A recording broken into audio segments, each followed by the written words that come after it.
You may think that 5 love interests in a reverse harem is enough.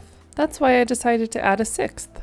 Because why not? If you watched my video last week, you'll know that I just got done redoing the entire exposition for my romantasy novel, and part of redoing that was adding a 6th love interest. Now, it's important when you make big decisions like this that there's actually a reason for doing that, and so I promise I did not just arbitrarily add James in. There is a reason that I put him in there, and I'm honestly not surprised that the story kind of took this direction, because when I started it, I was already kind of thinking along the lines of why I added James in. So it just felt kind of natural to add a 6th love interest, but it's caused a teensy tiny problem. I want to self-publish my book by the end of next month, so I have a pretty tight personal deadline. I'll admit that this week I haven't been super productive. I just started my period and it has been really hard to focus. So a little bit later in the video, I'm going to tell you which teas you can drink in order to try to find your flow when your flow is working against you. The biggest problem with trying to meet my deadline is that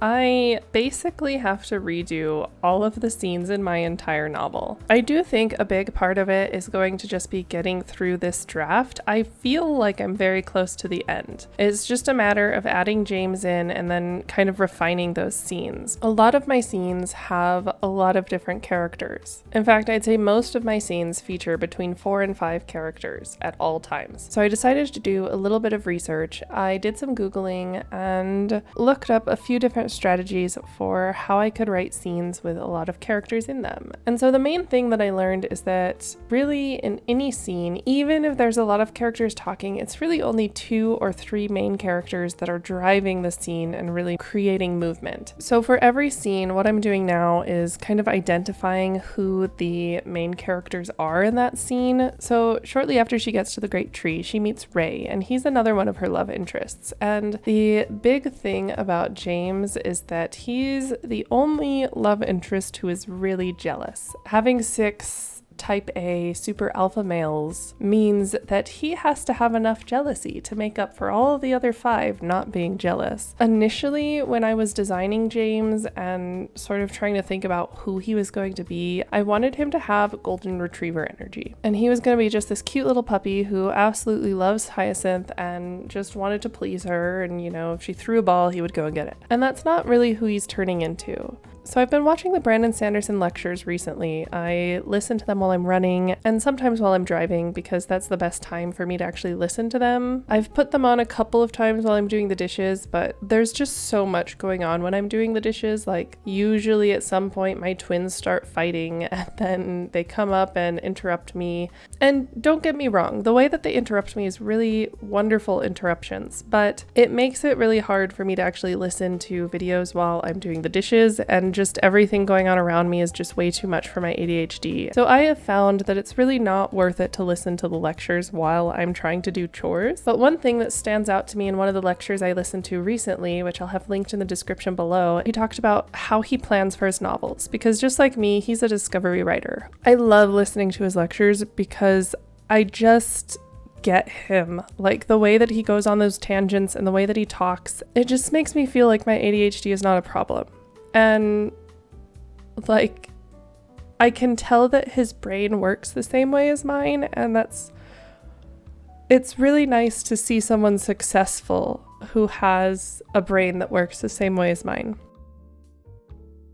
He plans out the big P plot and the little p plot. He doesn't really plan them out really extensively. He sort of gives himself signposts, which is exactly how I kind of think of the outlines. Like your outline should just be a little signpost and you're trying to get from point A to B. When you're going on a road trip, you know that you're going to leave your home city and you know that you're probably going to need to stop for gas, X miles away, depending on what the gas mileage of your car is. For example, I live in Albuquerque and I used to drive up to Missouri every month. At the time, I was driving a 2008 Mustang. It was my first car. I absolutely loved it. It did not have great gas mileage, and I needed to stop in Amarillo on the way to Missouri in order to get gas. So that is like a roadmap. If you compare this to your writing, you'd have your beginning, and stopping in Amarillo might be like your inciting incident. Like what it's going to be. What your inciting incident is, but maybe you don't quite know how you're going to get there. You don't know if there's going to be rain or sunshine, except it's New Mexico, so it's probably going to be sunshine. Brandon Sanderson plots plots out the character arcs. So the way that I applied this to my own writing was that I wrote out each of my characters' character arcs in one sentence. So for example, Liam, which is another one of the love interests, his character arc is that he's a detached monk who rises to his role as a duke. And that gives me enough information to know where he's coming from and where he's going. And so I tried to do this with James, but James just doesn't really have a clear character arc yet. And I think part of that is because I'm a discovery writer. I need to write in order to discover what each of my characters are going to become.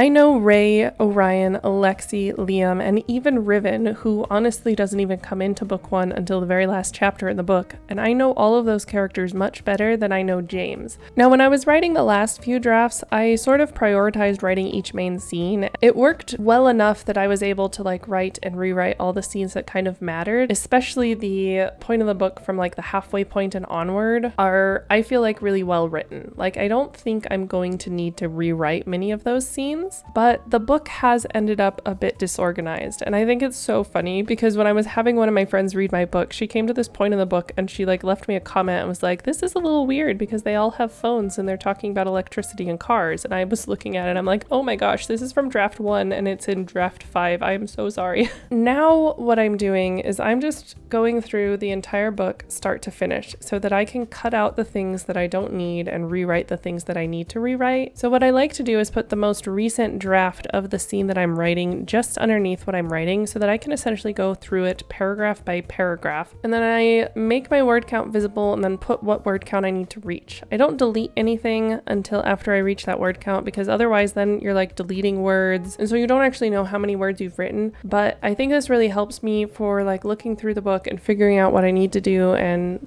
how to revise it and just how to get going. And I'm hoping this helps me to really find the things that I need to do and that I need to edit so that I can just get through it and cut out what doesn't need to be there. And then the other thing I realized as I was thinking about the book and listening to the Brandon Sanderson lectures, and I don't remember which one I was listening to that made me realize this, but I realized that the ending of the book really needs to be the beginning of book 2. So I'm going to end the book on a cliffhanger, which I was already ending it on a cliffhanger, but I'm ending it on a different cliffhanger. And then the cliffhanger that I have at the end of draft 5 right now is actually going to be a perfect inciting incident. The more I thought about it, I was like, oh my gosh, this is exactly how I need to do this. So I know I promised to tell you which teas you can drink in order to get through your menstrual cycle and just get to the part of the month that we feel great. I always tell my husband that there's a week and a half where I feel like I could do literally anything and accomplish all of my goals and nothing is impossible. And then during the rest of the month, I feel like dog shit in the bottom of someone's shoe. I just feel awful. But before I tell you which teas you can drink, I want to go over your keywords for today's video. Now I'm doing something really cool with these keywords. By the end of the month, you're going to have a haiku. So if you missed the last keyword, I'll have the video linked up above. But the keywords for this video are Meadows Watch. Now there's a lot of different things going on when you're on your menstrual cycle, but as every woman knows, fatigue, cramps, and lack of focus are some of the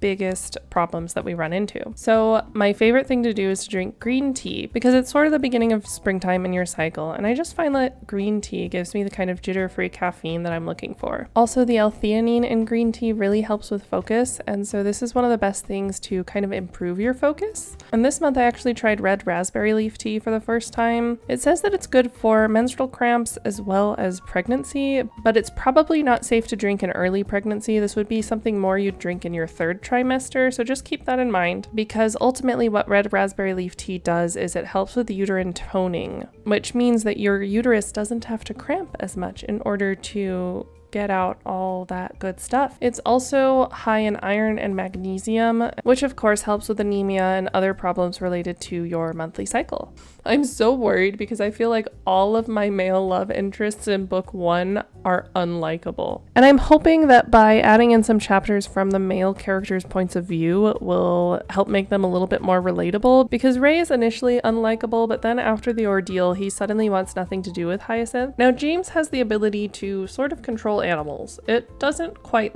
manifest as animal control because I just don't believe that you can control animals. That doesn't sit right with me, but he's able to get them to sort of fight for their side. Later on, he's going to be able to take control of the ferals on the enemy's side, which I'm really excited to see how that plays on, but that's not where he is in book 1. And so I really wanted his energy to sort of be encompassed by an animal, which is why I thought initially he was going to be golden retriever energy. But he's just so much more fickle than that. Like, the more I write him, the more that I feel like he's kind of a snake. But I'm really interested to see how he develops further. And I can still picture him as like golden retriever energy at the end. So maybe his sentence for his character arc can be wicked snake becomes golden retriever. But that's super vague and generic and doesn't really help me at all. Also, the name James is not set in stone. So now that you've seen his character and watched me build his character, I'm curious to hear, what would you name him?